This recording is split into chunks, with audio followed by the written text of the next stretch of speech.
अलग अलग ऑर्गेनिज्म में शेल वॉल डिफरेंट मटेरियल की बनी होती है, अलग अलग मटेरियल की बनी होती है।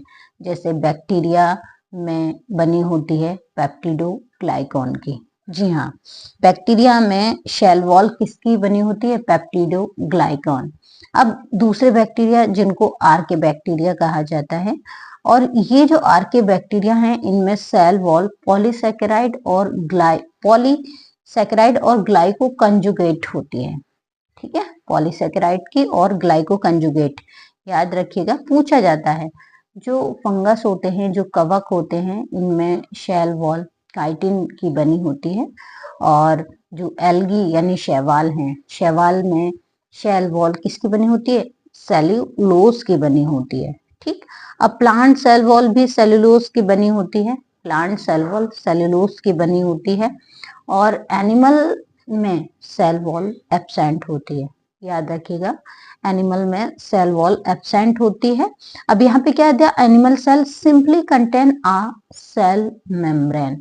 ठीक है, देखिए एनिमल में जो सेल वॉल है वो केवल सेल मेम्ब्रेन में पाई जाती है, सेल वॉल में नहीं। ठीक, सेल वॉल एब्सेंट किसमें कंटेन है? सेल मेम्ब्रेन में।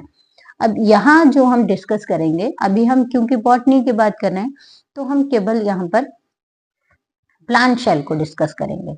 ठीक, तो डेड शेल की डिस्कवरी किसके द्वारा की गई? सेल वॉल की डिस्कवरी भाई रॉबर्ट हुक के द्वारा।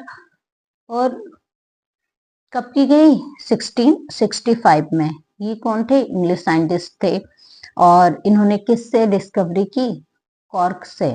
ठीक है, प्लांट की जो कॉर्क होती है, जो छाल होती है, उसको अंडर माइक्रोस्कोप देखा और इसको नाम दिया सेल।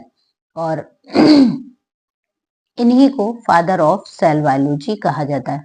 सेल यानी कोशिका। ठीक है, जीवन की सबसे छोटी रचनात्मक और क्रियात्मक इकाई को सेल कहा जाता है। याद रखिएगा, the structural and functional unit of life. ठीक है, स्मॉलेस्ट यूनिट ऑफ लाइफ। ठीक है, और ये कैसे होती है?